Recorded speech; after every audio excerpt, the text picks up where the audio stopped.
Hello and welcome. You're watching KYC. I'm Harsh Sahita. Today we're going to be talking about a company which is recently listed but has given a stellar return to investors. We're going to talk to Sambhv Steel, understand what their numbers seem to suggest, what their guidance seems to suggest, but most importantly, there are some things which I really want to know, which I'm going to start off with.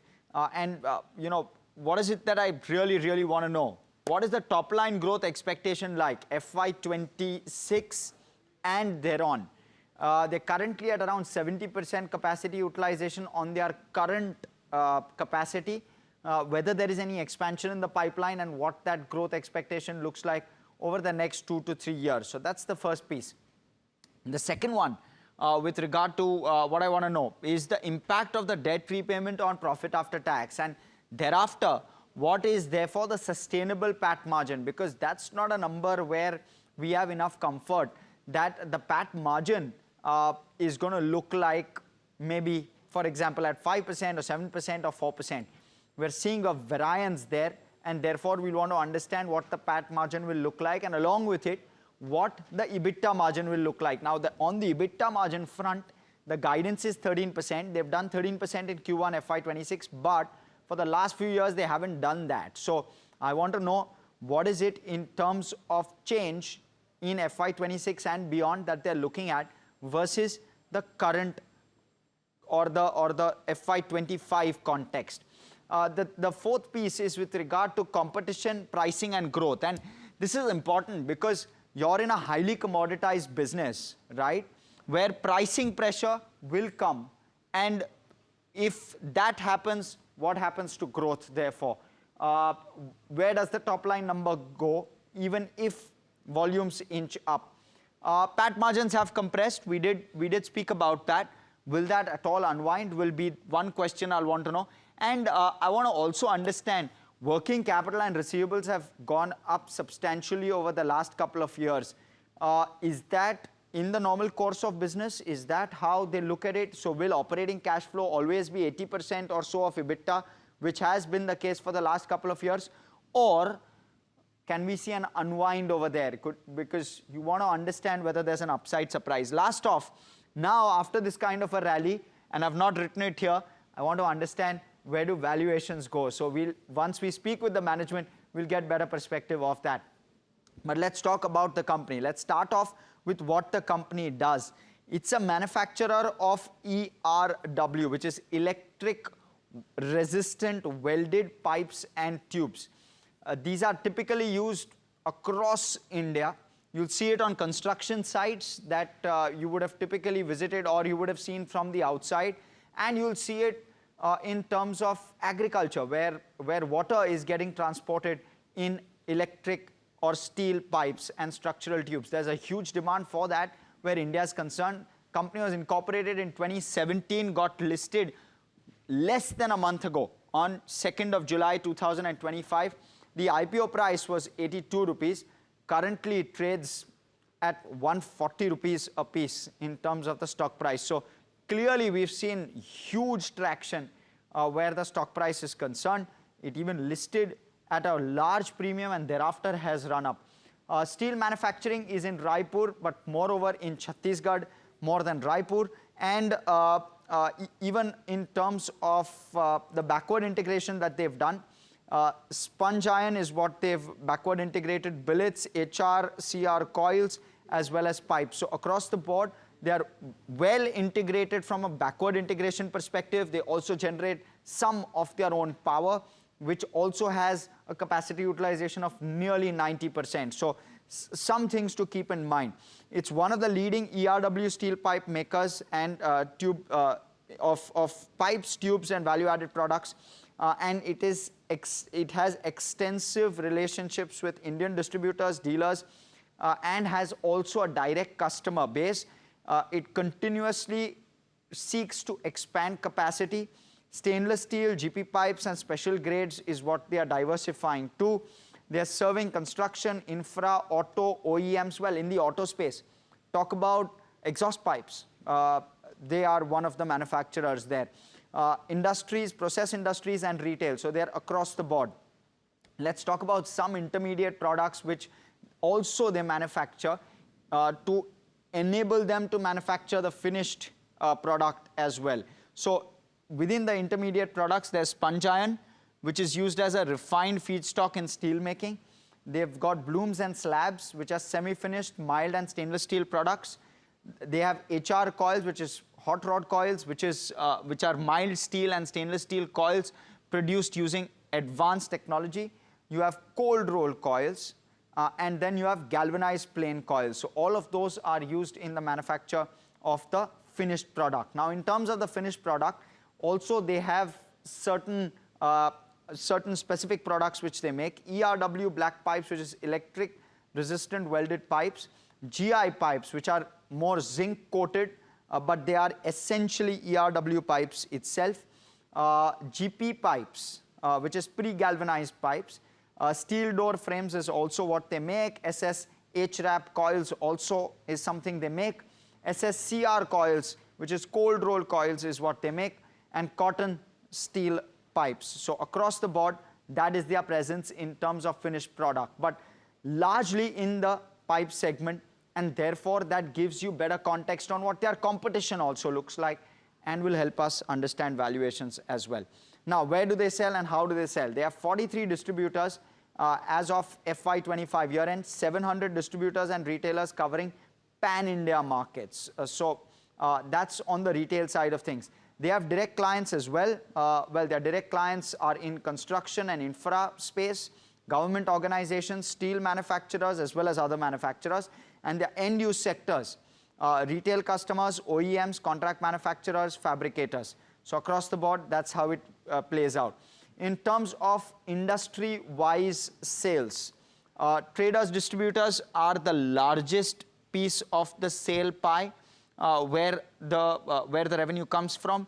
Steel manufacturers are the other ones. Then there are infra companies and manufacturers, which also account for a very, very small part, but nonetheless are still there. Now, in terms of the top states, they are present in Maharashtra, which is where a large part of their revenue comes from. The largest revenue concentration is Maharashtra, Gujarat. Chhattisgarh, they do have a presence, but Madhya Pradesh is the other state where they do have, or their top sales come from. So that is one of the states where the top sales come from. So that is all about the company. Now let me try and break this down and try and get you the metrics which we'll track with regard to a Sambhv Steel.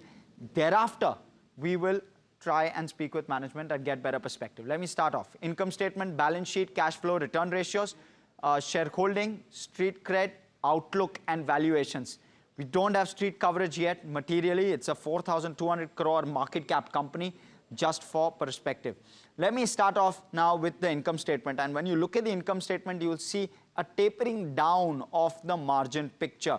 While Q1 FY26 margins have inched up, we saw margins inch down all the way from FY22 to FY25. So that's been the picture where margins is concerned, and therefore profitability also hasn't really grown. And so those two pieces, but what you've seen is revenue growth of 23%. So your top line has continued to grow in a fairly healthy fashion over the last 3-year CAGR period.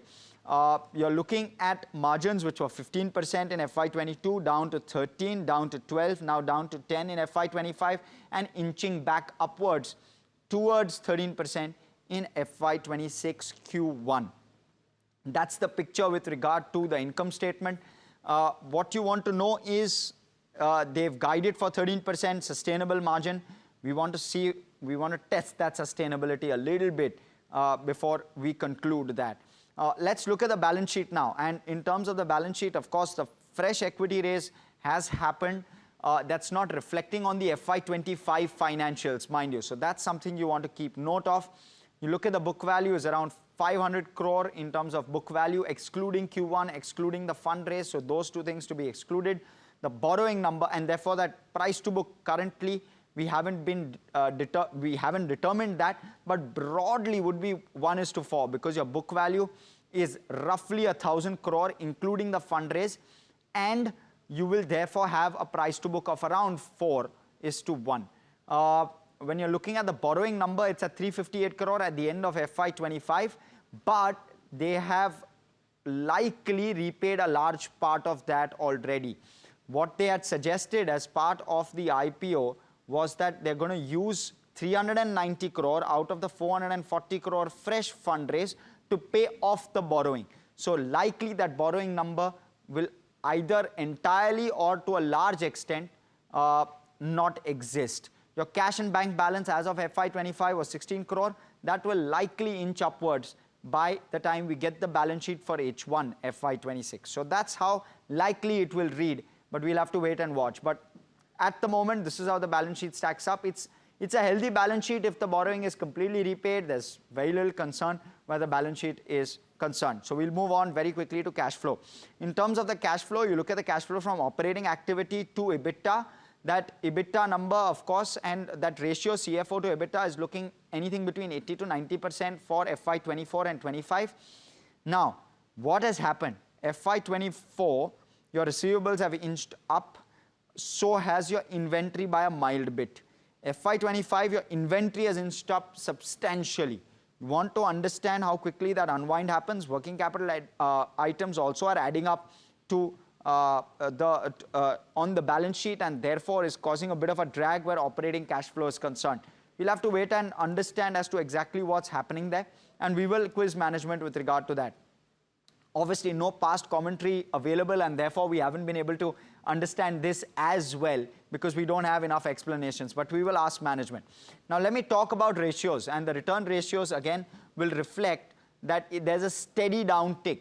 Look at the way in which return ratios have come off, and likely they will continue to come off because you have an equity raise which has come in as well. So that return ratio will continue to be under pressure unless margins bounce back substantially.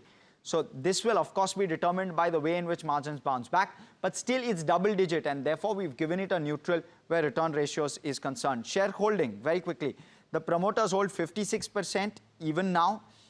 You have the FI holding at around 3.5%, DI is at around 7%, the public holds around 33%. That's how it stacks up. It's a decent shareholding, there's nothing to complain about. Street cred.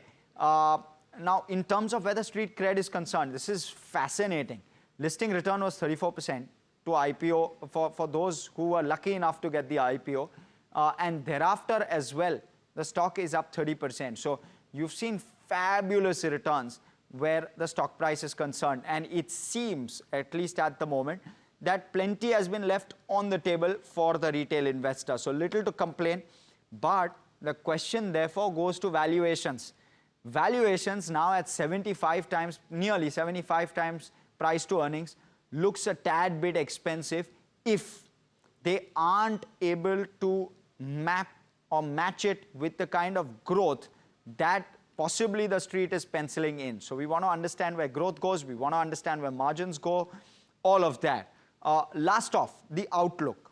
And in terms of the outlook, let's quickly bring it up. In terms of the outlook, that was the issue size, 540 crore, 440 was a fresh issue, offer for sale was 100, repayment of debt was 390 crore, right? We spoke about a lot of these factors. They're expecting margins of 12 to 13% for the next 1 to 2 years, what thereafter, right? Top line growth guidance hasn't been provided, frankly, so we don't have that. In terms of future growth guidance, they are expecting utilizations of around 75%, currently sitting at 70% for the pipe segment. The galvanized pipes will likely drive future growth, is what they have suggested. So that's with regard to, and backward integration in HR coils insulates from market fluctuations. Of course, a lot of that backward integration insulates them from margins getting diluted significantly. There's a 10-year agreement with Coal India for the supply of coal at a fixed price, and therefore raw material costs to a certain extent are hedged. Now, let's quickly look at all the ratings and arrive at the final rating for a Sambhv Steel. Income statement neutral, balance sheet is a thumbs up if that debt has been fully repaid, which is what the management has said that they will do as part of the IPO documentation. Cash flow neutral, return ratios neutral, more to be seen across the board. Shareholding is a thumbs up, 56% held. Street cred, good value left on the table for investors. Outlook is also decent, more to be seen and to be assessed. And then you have valuations, which are certainly looking expensive. So 5 out of 8 on our KYC ratings. Let's bring in our guests for this morning. We have Mr. Vikas Goyal, Managing Director and CEO, Sambhv Steel, and Bikash Agrawal, who's the Chief Strategy Officer at Sambhv Steel. Let me start with you, Mr. Goyal. Give us a perspective on where the top line growth goes maybe over the next 2 to 3 years, because that guidance is what the street really is looking out for. And what will drive that growth? How will your product mix shift? Thank you, Harsh. Thank you for inviting us. It's a pleasure. Great opportunity. Yeah. Just you seen the first quarter results. Our revenue is like 550 crores around, and the full year is just into 4. And we are expanding our product line in the stainless steel in this year. तो उसको आपको 27 में उसका growth देखने मिलेगा, जो यहाँ से 20% होगा लगभग। 28 में जो हम एक नया प्लांट यूनिट 3 हम लगाने जा रहे हैं, जिसमें हम 1.2 मिलियन टन का प्लांट है हमारा फिनिश प्रोडक्ट का, उसको 3 फेजेस में करेंगे। तो फर्स्ट फेज जो हमारा 27 के एंड में शुरू होगा, तो 28 की बात करूं तो यहाँ से हमारा ग्रोथ लगभग 100% का ग्रोथ हम प्लान कर रहे हैं, जो 26 के अराउंड, जो अभी यहाँ से 1/4 उसके बाद 2. तो ये हमारा ग्रोथ प्लान है in the terms of revenue. In terms of अगर मैं बात करूं कि सेगमेंट कैसा होगा, तो अभी हमारा 30% के आसपास स्टेनलेस स्टील होगा इस साल, अगर पूरे ईयर की बात करें, और नेक्स्ट ईयर वो होगा 40%, और 28 में हो जाएगा वो 50% के आसपास स्टेनलेस स्टील का रेशियो हो जाएगा हमारा। तो ये हमारा अभी तक का ग्रोथ प्लान है, और हम लगातार क्वांटिटी एक्सपांशन पे लगे हुए हैं। और एबिटा पर टन भी हमने जो अचीव किया है फर्स्ट क्वार्टर में, लगभग 8,000 रुपीज पर टन, इसी के आसपास हम, और इससे अच्छा ही हम आगे अचीव कर पाएंगे, ऐसा हमें लगता है। समझ गया। सो विकास सर, हमें ये बताइए कि आपका जो करंट 1500 करोड़ का टॉप लाइन है, वो FY26 में आपने कहा कि डबल होगा, कि 30% का ग्रोथ होगा। और सर हमें एब्सोल्यूट नंबर बताइए। सॉरी, मे बी मुझे क्लैरिटी नहीं मिला आपके जवाब से। 1500 करोड़ का टॉप लाइन FY26 में कहां जाता है, FY28 में कहां जाता है? अगर आप 26 का देखेंगे तो हमारा फर्स्ट क्वार्टर का रेवेन्यू है 558 crore into 4 is equal to 2200 crore. तो इट्स अराउंड 2300 करोड़। हाँ जी। 28 में इंटू 2, जस्ट हम कैपेसिटी को, हमारी स्टेनलेस स्टील की कैपेसिटी को 200% कर रहे हैं, और पाइप कैपेसिटी को 50% के साथ हम उसको इंप्रूव कर रहे हैं। सर, सो आपका जो 2200 करोड़ का टॉप लाइन FY26 का है, वो 4500 करोड़ का टॉप लाइन होगा FY28 तक। ये अंडरस्टैंडिंग क्लियर? ओके। अभी सर हमें ये बताइए कि इतनी डिमांड है कि कंपटीशन बड़ी तरीके से आपके साथ compete करेगा, जिसके वजह से आपके रियलाइजेशंस पे कुछ असर होगा, ये हमें बताइए। सर देखिए, 2 तरीके से है डिमांड। इंफ्रास्ट्रक्चर ग्रोथ जो है, अगर इंडिया की आप देखेंगे तो 8 to 10% के आसपास है, और जो स्टेनलेस स्टील की डिमांड है, अगर आप क्रिसिल की रिपोर्ट देखेंगे तो 15% CAGR से है, और पाइप एंड ट्यूब्स की भी डिमांड लगातार इंडिया में बढ़ रही है। तो हम तो जो स्टेनलेस स्टील जो आज इंपोर्ट होता है इंडिया में, हम तो मेक इन इंडिया की पॉलिसी पे उसको भारत में बना के बाहर से इंपोर्ट रोकने का प्रयास कर रहे हैं। तो वो अगले उसके 2-3 सालों में बहुत अच्छी ग्रोथ आने वाली है, और इस साल भी देखेंगे तो बहुत अच्छी ग्रोथ है डिमांड की। तो डिमांड में हमें कहीं कोई कमी नहीं लगती किसी भी तरीके से, ना पाइप एंड ट्यूब्स में, ना स्टेनलेस स्टील में। दूसरी हम बात करें कि हमारा सस्टेन कैसे होगा, तो we are in the Chhattisgarh, जो कि मिनरल रिच स्टेट है। तो हमारा रॉ मटेरियल जो है आयरन ओर एंड कोल यहाँ पे बहुतायत में अवेलेबल है हमारे पास में। इंडिया एशिया की सबसे बड़ी कोल माइंस है, इंडिया का हाईएस्ट ग्रेड ऑफ आयरन और NMDC यहाँ पे है। तो वो हमारे पास में बहुत बड़ी क्वांटिटी में अवेलेबल है। तो हम इसको बहुत अच्छे से इस टारगेट को फुलफिल कर पाएंगे, ऐसा हमें लगता है। समझ गया। मिस्टर अग्रवाल, मैं आपके यहाँ पे आता हूँ अभी। मुझे ये बताइए, फर्स्टली वेलकम, मुझे ये बताइए what gives you the comfort with regard to margins? आपका जो 12 to 13% मार्जिन गाइडेंस है, आपने 1 से 2 साल का you have given us a guidance for. How sustainable is that number, and what gives you the comfort on that? So if you see, as you also rightly pointed out, that we are fully backward integrated, so the variability and the shock on margin will be less for a player like us, where we are fully integrated in stainless steel segment also and ERW pipe segment also. So basically, the shock is coming from raw material procurement, that is coal and iron ore.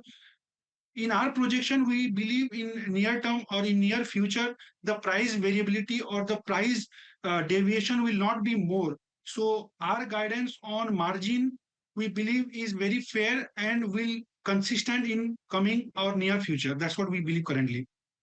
Got it, sir. Sir, what is the downside risk are you doing any capex, Mr. Agrawal? Because if you're doubling capacity, how much of capex will you do? How will you fund it? Give us that perspective first.